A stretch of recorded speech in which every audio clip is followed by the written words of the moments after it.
Hi, my name is Lee Cavano. I'm president of Scranton Associates, a chemical manufacturing company in Strongsville, Ohio. The topic of this webinar is GHS, Global Harmonization.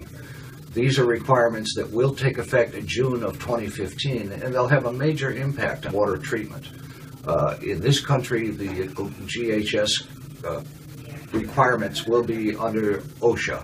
So OSHA is the one who will be responsible for policing, I guess you would say, the SDSs, which will replace the MSDSs, as well as making sure that the new labels are in compliance. The main changes that we will see are in the SDS's safety data sheet, as opposed to the existing material safety data sheets, those will see the major changes, as well as the labels will see some major changes as well.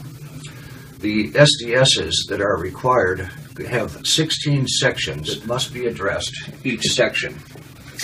Those sections are product and company identification, hazards identification, composition information, first aid, firefighting, accidental release, handling and storage, exposure, personal protection, physical and chemical properties, stability and reactivity, toxicological information, ecological information, disposal considerations, transport information, regulatory information, and the final section 16 is other information.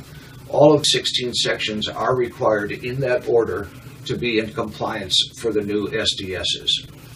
A couple of changes is that Section 2, which is Section 2 is the hazards identification.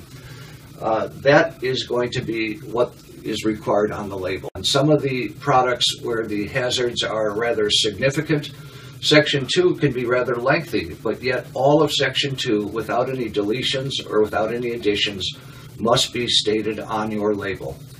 On certain products that are not shipped now as regulated by the DOT, there will still be some pictograms required in Section 2.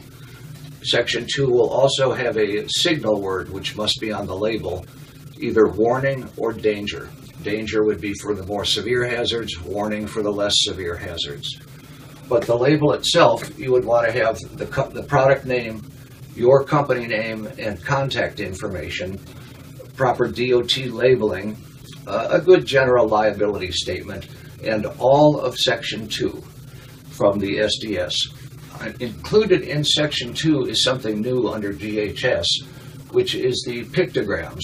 These are the 9 pictograms which are edged in red, which would be reflected in Section 2 based on the hazard categories of that product.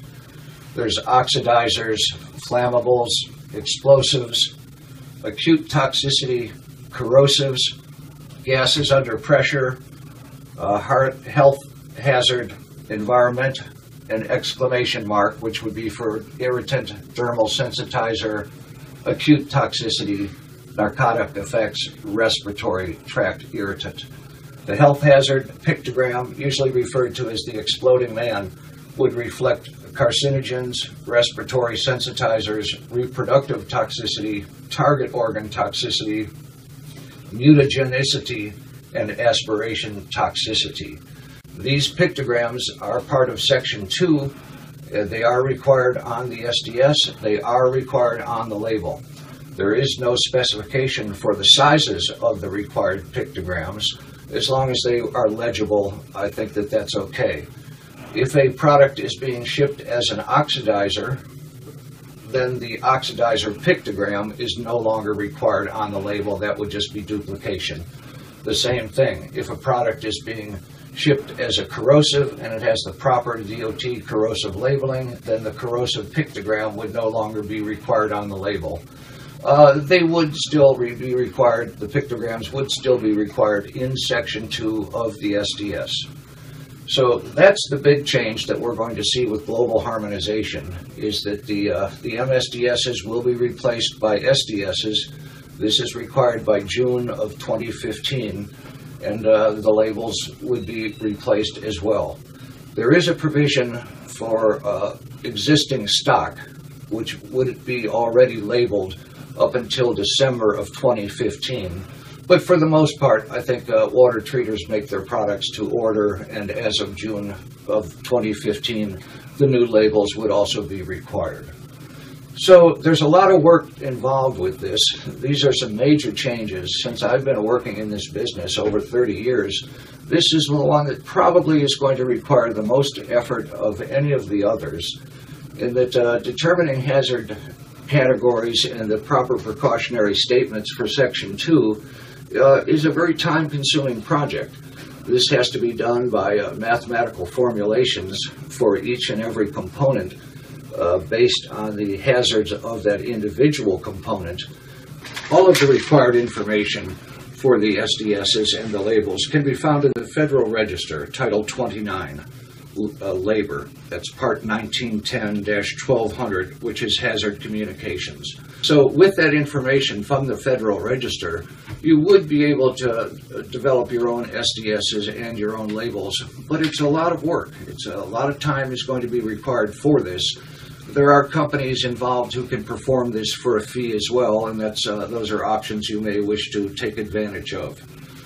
But that pretty much is the big changes, and as I say, there's a lot of work required for this, and anyone who waits until the last minute, I think, is going to have some serious problems. And my main suggestion would be to try and make this transition as easy as possible, is concentrate on the products that you have that you know sell a lot. Everyone has a handful of products that are the ones that mostly they use. Start with those. You can always work on others as time allows. And one of the things I'd like to make an appeal for is to get some more volunteers involved with the AWT committees. The Legislative and Regulatory Committee, which I've been on for many years, I think is probably, if not the most, certainly one of the more important committees. These have a big difference on how we do business. If you're not in compliance with the regulations, there's the potential that you could be shut down by EPA or by OSHA.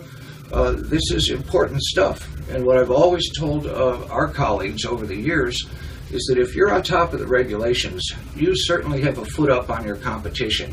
If you can go in and you see that your SDS is proper and correct and that your competitors have not provided SDSs, or if you can go in and you know that your product is shipped correctly from a DOT perspective and that your competition's has not, this is powerful information. All of the users want to make sure that they're in compliance. It's a liability question for them as well. So to be in compliance with the regulations involving water treatment chemicals is extremely important, and we'd like to get some more members on the Legislative and Regulatory Committee. We have a once-a-month conference call, which is not too time-consuming, and most of the members of our committee are about my age, which is too old. We're not the ones who are going to be running these companies over the years in the future, and the people who will be, the younger people, are the ones who really need to be aware of these issues. I had initially joined the Legislative and Regulatory Committee, not because I felt I had so much knowledge to share, but because I wanted to make sure I didn't miss out on anything that I needed to know. I didn't want to find out that all of a sudden I wasn't in compliance with something and it caused a big project problem. So I joined to make sure that I was kept aware, and I think most of the other committee members have as well. But in the process, we've developed a lot of good information and been able to keep the AWT membership apprised of changes, such as this webinar, which is, again, probably the most important change I've seen in the last 30 plus years. And don't wait too long to get in compliance with this. This is important, and it will take a bit of time. So thank you very much for attending this webinar, and I will be available for questions and comments.